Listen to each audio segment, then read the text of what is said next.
Happy Wednesday morning. Today we're going to talk about condo living, and this is going to be a multi-part series because there's just so much to know. So I actually currently live in a condo, and I've lived there for quite a while. I freaking love my house. I really do. It's fabulous. I got a great deal on it. I have a lot of equity in it, and I love it. And there are a lot of nuances to it. I'm actually looking at buying another one right now, and maybe my real estate agent is going to watch this, which is kind of funny. There are considerations, and I wanted to bring up some considerations that you should be aware of if you're looking to buy a condo. So as somebody who is looking a lot at condos right now, one of the things that you want to know is that, so if you're pre-approved for a certain amount of money, you have to take into consideration what the condo fee is. Now, depending on where you're buying, condo fees can range anywhere from in the $200 range all the way up. So my current condo, our association fee is only $250, which is really cheap. And it covers like plowing and trash and landscaping. And then the master insurance for the basically the shell of the property. The condo that I'm looking at is $500 plus a month, and it's because of the area that it's in. But some things to really keep in mind when buying a condo is that those fees aren't the only fees you really need to worry about. There are things called special assessments, and associations generally know if an assessment is coming up, and obviously they're going to know if there's one being paid right now. And that's when there is a big ticket item that needs to be done that the association is not going to pull from the budget for, or they don't have the budget money for. For instance, we have an assessment at our condos right now for gutters. God help me. It's like an $18,000 assessment, and I live in a very small association. So it's $1,000, and it's just like, hey, guess what? You owe us $1,000, which for some people is not a very comfortable position to be in. So it's something to think about is when you're looking at condos, when you look around, do you see things that look like they are going to need to be taken care of soon? At my condos, we have some really bad retaining wall issues, and that's going to be a special assessment. So God help me if I ever need to sell my house.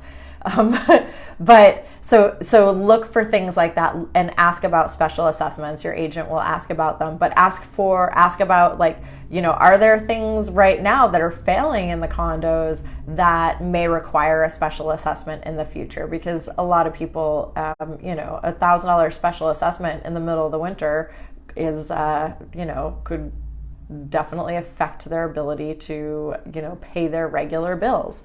The other thing to note, and again, this is just going to be a part one because there's so many nuances about condos, but it just has my mind thinking since I'm looking at them right now, is the condo docs, what is covered by the association and what is covered by you as a homeowner. So for our condos, it is literally the the outside edge of the wall studs in is what I'm responsible for. Anything that's from the outside edge of the wall studs out is what the condo is responsible for. So sheathing, exterior sheathing, siding, flashing, anything like that, shingles, roof sheathing, anything like that is the responsibility of the association. Anything inside is the responsibility of me.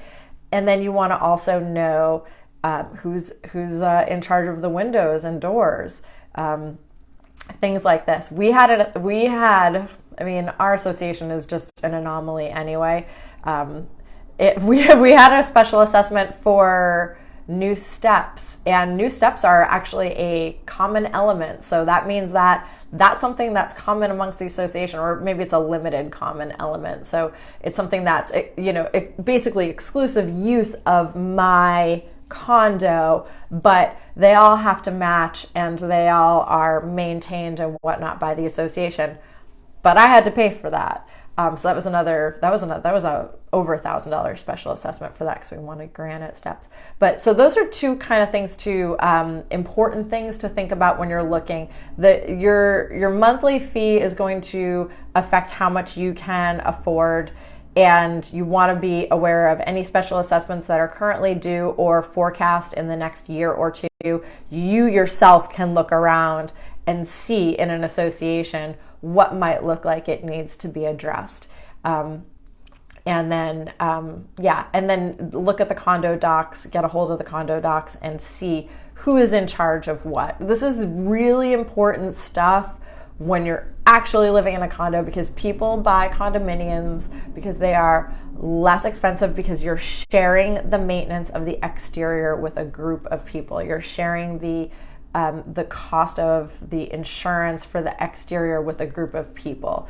And sometimes that can be not as beneficial as you might think. So buyer beware on condos. Stay tuned. I'm just going to continue this condo theme for a few sessions because I got so much to say. And when I'm personally shopping for a condo, it just brings it all forward. If you are looking at condos, or you have questions about something, or if you want your condo docs pulled, if you live in a condo right now or are thinking about it, you want to see condo docs or anything like that, send me a message. I can get them for you. It's very easy. They're usually readily available at the Registry of Deeds. Have a great day, guys.